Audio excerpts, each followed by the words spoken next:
একদিকে কাজের চাপ সামলাতে না পেরে রাজ্যের বিভিন্ন প্রান্তে আন্দোলনে নামছেন বিএলওরা।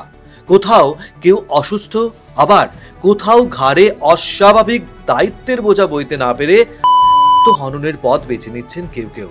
ঠিক সেই সময়ই রানাঘাট উত্তর পূর্ব বিধানসভা এলাকায় দেখা গেল একেবারে উল্টো চিত্র।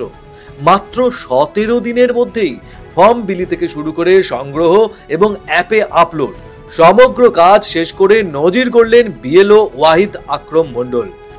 রাজ্যে যখন বিভিন্ন জায়গায় হয় কাজের চাপে অসুস্থ হয়ে পড়ছেন বিএলওরা, কেউ কেউ আত্মহত্যা করতে বাধ্য হচ্ছেন, ঠিক তখন ভিন্ন ছবি নদিয়া জেলার রানাঘাট উত্তর পূর্ব বিধানসভার 101 নম্বর বুথে। আমার সঙ্গে এই মুহূর্তে রয়েছেন ওয়াহিদ আকরম মণ্ডল, যিনি এই বুথের বিএলও। তিনি শুধুমাত্র সময়ের মধ্যেই কাজ শেষ করেননি, তিনি সমস্ত ফর্ম ঠিকঠাক ফিল আপ করিয়ে তা ব্লক অফিসে জমা করেছেন মাত্র 16 দিনের মধ্যে। তার কাজের স্বীকৃতি হিসাবে তাকে ধন্যবাদ জানিয়েছে খোদ নির্বাচন কমিশন তাদের সোশ্যাল মিডিয়া পেজের মাধ্যমে।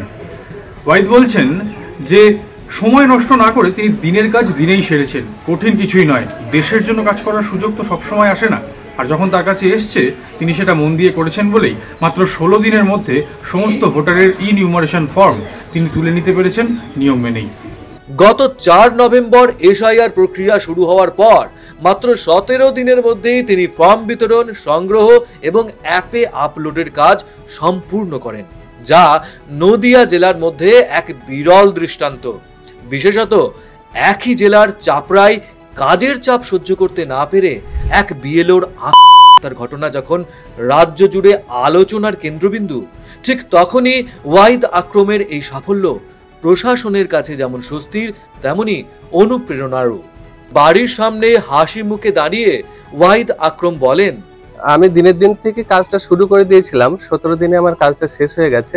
আমি কাজ ফেলে রাখতাম না, যখনই আমার কাজটা হয়ে যেত আমি দিনের দিন কাজটা তুলে ফেলতাম। এবার আমি অন্যান্যদেরকে বলতে চাই যে আপনারা কাজটা ফেলে না রেখে দিনের দিনটা আপনারা কাজটা করে ফেলেন, তাহলে কোনো সমস্যা হওয়ার কথা নাই, তাহলে চাপে পড়বেন না।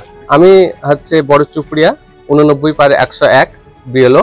আমাদের ভোটার ছিল 806 জন।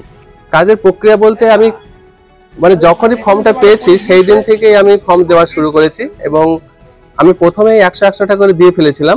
তারপর পরবর্তী সময় যখন আমাকে একসাথে দেওয়া হয়, আমি গ্রামের একটা প্রান্ত থেকে শুরু করি, এবং গ্রামের প্রান্ত থেকে যেহেতু আমার একটা চেনা পাড়া ছিল, আমি সবাইকে চিনতাম, জানতাম, এবং আমি মানুষকে খুব সহজেই দিয়ে ফেলেছিলাম। এবার তাদেরকে আমি বলেছিলাম যে ফর্মে যদি কোনো সমস্যা হয় আমাকে ফোন করতে, ফোন নাম্বারটা দেওয়া ছিল। আমাকে সবাই খুব সাহায্য করেছে, আর আমাদের গ্রামটা অত্যন্ত সুশিক্ষিত এবং ভালো, এরা সচেতন মানুষ, সেক্ষেত্রে আমার খুব একটা অসুবিধা হয়নি। আমি চেষ্টা করেছি, কাজটা হয়ে গেছে।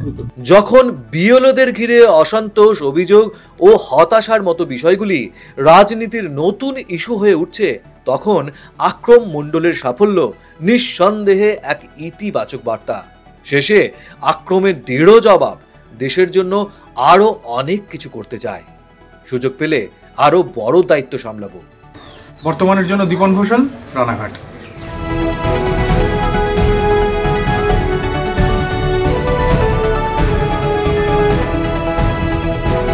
ফলো করুন বর্তমান।